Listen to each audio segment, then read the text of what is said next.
ನಯಾಜ್ ಅಂತ. ಆಮೇಲೆ ನಮ್ಮ ಸ್ಟೇಟ್ ಸೆಕ್ರೆಟರಿ ಅವರು ಇಲ್ಲಿ ನಮ್ಮ ಕಾರ್ಪೊರೇಟ್ ಆಫೀಸಲ್ಲಿ ಸಿಕ್ಕಿದ್ರು ಅಕಸ್ಮಾತ್ವಾಗಿ. ಸೊ ಅವ್ರ ಜೊತೆಯಲ್ಲಿ ಅವ್ರಿಗೊಂದು ವಿಷಯ ಮುಟ್ಸಿದ್ದೀವಿ, ಹಿಂಗೆ ಆಗಿದೆ ಅಂತ. ಏನು ವಿಷಯ ಅಂದರೆ, ಈಗ ನಮ್ಮ ಅಯಾಜ್ ಅವರು ಒಂದು OC ತಗೊಂಡ್ಬಂದಿದ್ದಾರೆ. ಏನೀಗ ಬೆಸ್ಕಾಮಲ್ಲಿ OC ಬೇಕಂತ ಕೇಳಿದ್ದಾರೆ, OC ತಂದು ಕೊಟ್ಟಿದ್ದಾರೆ. ತಂದು ಕೊಟ್ಟವಾಗ ಅದನ್ನು ವೆರಿಫಿಕೇಷನ್ಗೆ C2AW ಅವ್ರ ಹೆಸರು ಏನೋ ಪುರುಷೋತ್ತಮ ಏನು ಇರಬೇಕು, ಅವ್ರು ವೆರಿಫಿಕೇಷನ್ ಕಳಿಸಿದ್ದಾರೆ. BBMP ವೆರಿಫೈ ಆಗಿ ಬಂದಿದೆ ಇದು ಒರಿಜಿನಲ್ ಅಂತ. ಆದರೂ ಅವ್ರಿಗೆ ಏನಾಗಿದೆ ಅಂದರೆ, ಒರಿಜಿನಲ್ ಅಂತ ಅವ್ರು BBMP ಅವ್ರು ಲೆಟರ್ ಕೊಟ್ಟರು, ಅವ್ರಿಗೆ ಅದು ಬೇಕಾಗಿಲ್ಲ ಅಂತೆ. ಆನ್ಲೈನಲ್ಲೇ ಅವ್ರಿಗೆ ಗೊತ್ತಾಗಬೇಕಂದ್ರೆ, ರೀ ಮಿಸ್ಟರ್ AW ಯಾರು ಪುರುಷೋತ್ತ, ನೀವು ಫಸ್ಟ್ ಆಫ್ ಆಲ್ ಫೋನ್ ಮಾಡುವಾಗ ಫೋನ್ ತಗೊಳಕ್ಕೆ ಕಲ್ತ್ಕೊಳ್ರಿ. ನೀವು ಫೋನ್ ಇಟ್ಕೊಂಡಿರೋದು ಕೆಲಸ ಮಾಡೋಕ್ಕೆ, ಸಾರ್ವಜನಿಕರ ಕೆಲಸ ಮಾಡೋಕ್ಕೆ, ನಿಮ್ಮ ಮನೆ ಕೆಲಸ ಮಾಡೋಕ್ಕಿಲ್ಲ. ನೀನು ಯಾರು ಹೇಳಕ್ಕೆ ಇದನ್ನ ಒರಿಜಿನಲ್ ಇಲ್ಲ ನೀನು ಆನ್ಲೈನ್ ಮಾಡ್ಬೇಕಂತ ನಿಮ್ಮ ಮನೆಯಿಂದ ತಂದು ಕೊಡ್ತೀಯಾ?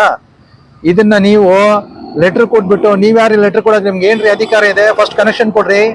ನೀವು ವೆರಿಫಿಕೇಶನ್ ನಿಮ್ಗೆ ಅಷ್ಟು ಬೇಕಾ, ಹೋಗ್ಬಿಟ್ಟು BBMPಲಿ ಹೋಗಿ ಆನ್ಲೈನ್ ಮಾಡಕ್ಕೆ ಹೇಳ್ಬಿಟ್ಟು ನೀವು ವೆರಿಫಿಕೇಟ್ ಮಾಡ್ಕೊಂಡ್ ಬನ್ನಿ.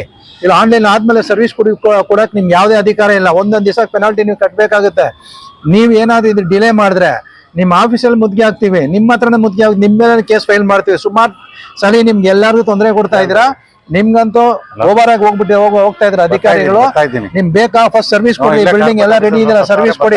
ಸರ್ವಿಸ್ ಕೊಟ್ರೆ ನಿಮ್ಗೆ ಒಳ್ಳೇದಾಗುತ್ತೆ. ಇಲ್ಲ ಅಂದ್ರೆ ಡೆಫಿನೆಟ್ ಆಗಿ ನಿಮ್ಗೆ ದೊಡ್ಡ ಇದಾಗಿದೆ. ನೋಡಿ, OC ವೆರಿಫಿಕೇಶನ್ ಮಾಡಿರೋದು BBMP ಬಂದಿದೆ. ಇದು OC ಕೊಟ್ಟಿರೋದು, ಇದು OC ವೆರಿಫಿಕೇಶನ್ ಆಗಿರೋ ಲೆಟ್ರು. ಅದು ಗ್ರೂಪ್ ಅಲ್ಲಿ ಶೇರ್ ಮಾಡೋಣ ಅದನ್ನ. ಇಷ್ಟು ತಗೊಂಡು ಇದು BBMP ಅವರು ಎಂಡಾಸ್ಮೆಂಟ್ ಕೊಟ್ಟಿರೋದು. ಬೆಸ್ಕಾಂ ಅವ್ರ ಎಂಡಾಸ್ಮೆಂಟ್ ಏನಂತ, ನೀವು ಆನ್ಲೈನ್ ಅಲ್ಲಿ ಬೇಕಂತ.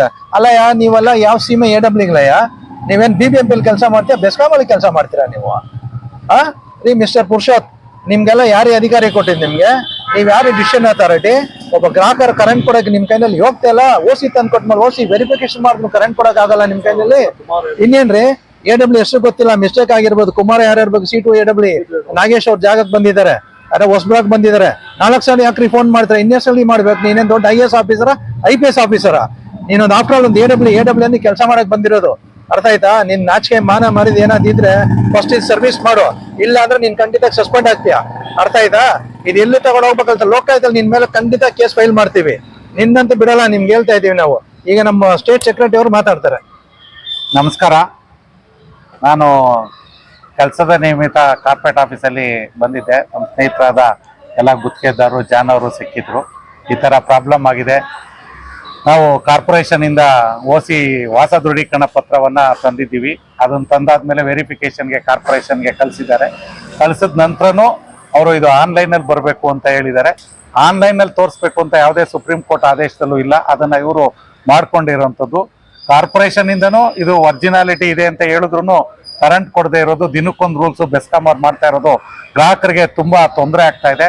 ಈ ತೊಂದರೆಗೆ ಗುತ್ತಿಗೆದಾರರು ಸಫರ್ ಪಡ್ತಾ ಇದ್ದಾರೆ. ದಯವಿಟ್ಟು ದಿನಕ್ಕೊಂದೊಂದು ರೂಲ್ಸು, ನೀವು ಆನ್ಲೈನಲ್ಲಿ ಬರಬೇಕು, ಇನ್ನೊಂದು ಬರಬೇಕು ಅನ್ನೋದನ್ನ ಯಾವುದೋ ಕರೆಕ್ಟಾಗಿ ಗ್ರಾಹಕರಿಗೆ ಅಥವಾ ಗುತ್ತಿಗೆದಾರರಿಗೆ ಮಾಹಿತಿ ಕೊಡದೆ ತುಂಬ ತೊಂದರೆ ಅನುಭವಿಸ್ತಾ ಇದ್ದಾರೆ. ಮುಂದೊಂದು ದಿನದಲ್ಲಿ ಬೆಸ್ಕಾಮು ಇದೇ ರೀತಿ ವಿದ್ಯುತ್ ಸಂಪರ್ಕ ನೀಡದೇ ಇದ್ರೆ ತುಂಬ ಆರ್ಥಿಕವಾಗಿ ಹಾಗೂ ಪಬ್ಲಿಕ್ಗೂ ತುಂಬ ತೊಂದರೆ ಆಗುತ್ತೆ. ದಯವಿಟ್ಟು ಇದನ್ನ ನೀವು ಯೋಚನೆ ಹೈಯರ್ ಅಥಾರಿಟಿ ಅಧಿಕಾರಿಗಳು ಇದನ್ನ ತಕ್ಷಣ ಶೀಘ್ರದಲ್ಲಿ ಬಗೆಹರಿಸ್ಕೊಡ್ಬೇಕು ಅಂತ ಹೇಳಿ ನಾನು ಕರ್ನಾಟಕ ರಾಜ್ಯ ಅನುಮತಿ ಪಡೆದ ವಿದ್ಯುತ್ ಗುತ್ತಿಗೆದಾರರ ಪರವಾಗಿ ಹಾಗೂ ರಾಜ್ಯ ಸಮಿತಿ ಪರವಾಗಿ ನಾನು ನಿಮ್ಮಲ್ಲಿ ಮನವಿ ಮಾಡ್ಕೊತಾ ಇದ್ದೀನಿ. ಧನ್ಯವಾದಗಳು.